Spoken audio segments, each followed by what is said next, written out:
the question now will be, you're talking about breaking down that structure, but look at this other structure we have that can be a hindrance to that. In Nigeria, we still have this question of state of origin. I'm from here.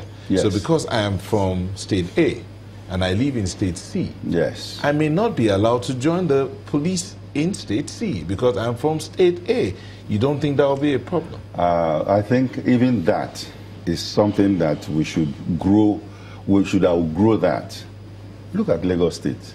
You know, they're after my heart. There are Igbo people who are in the House of Assembly there, local government chairman. So why can't we see ourselves as Nigerians first, before we start to bring all these ethnic things? Because those are the structures left to us by colonialists, and we keep on dealing with it.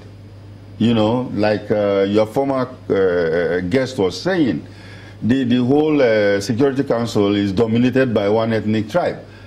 You know, that should not even matter if they are just honest and doing what they are supposed to do.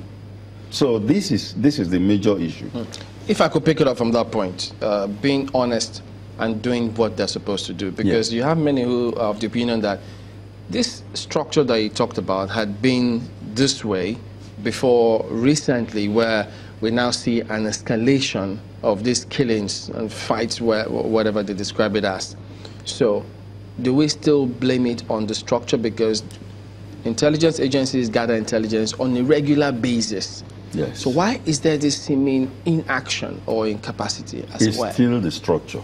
It's still the structure. Look at Plateau, for instance, the recent killings in Plateau. They were in some local governments, 11 towns and stuff like that, and no response. No response, because they are thinly spread. The police is not there. We have about 340-something thousand policemen in Nigeria. You know, and what's the population of Nigeria? So you go to those places and you don't see any police presence. You know, I feel sorry for the police, because they are trying to, you know, struggle. You can imagine. Does the police even have that capacity when you speak about it? Because if you look at the weaponry that is alleged to have been used, the AK-47s, similar to the one that Boko Haram is said to use as well. Police don't have AK-47, do they? Why can't we buy AK-47s? We can buy AK-47s. Yeah, but before that, do they have the capacity now to deal with this? Well, at least they are carrying guns. The mobile, you know, they are guns and they are guns. The mobile guys that were demonstrating in Maiduguri yesterday were shooting AK-47s. You know, so it's structure and resource allocation. Look at a situation where a whole bunch of mopoles are being allocated to the big man, to the big men in this country, when they are supposed to be on the streets fighting crimes, you know, and protecting the citizenry. But this is the structure where, you know, they are allocated to different set of people, and it's not working. And we cannot continue. The IG just recently recruited 6,500 policemen and pumped them into the system. It's not going to work, because you cannot continue feeding a failing structure.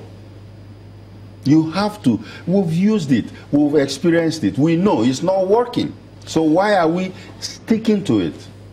But the thing about all of this is, you know, the people still believe that even as it is presently constituted, if the police or the military or the SSS want to quell or arrest or investigate someone, they can do it as it is today.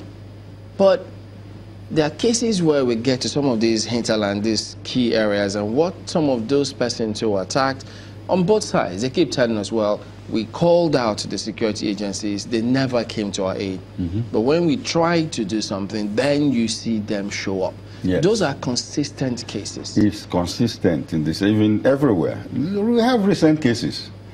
When something happened in Benue State, the president will tell the IG to go to Benue State.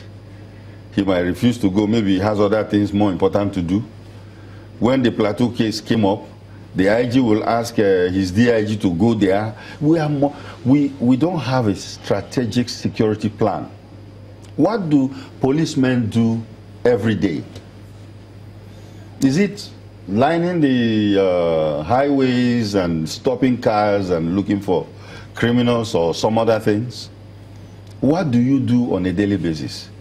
When something happened in Plateau State, you send 2 helicopters down there. After 2 weeks, you withdraw them. Is that a plan? We need a proper policing strategy. And that should be when you break down the present one, because it's not working. So that has to come from what? The National Assembly changed the laws? Okay. The laws, because I'm even very surprised when senators were saying that, oh, fire the security chiefs, governors are saying, fire the security chiefs. They are the ones that are supposed to do it. They are the lawmakers. What is happening is in the law. The 1999 Constitution has said it. You know, there will be only one police force in Nigeria. All right. We'll take you from that point when yes. we come back in a moment. Don't go away.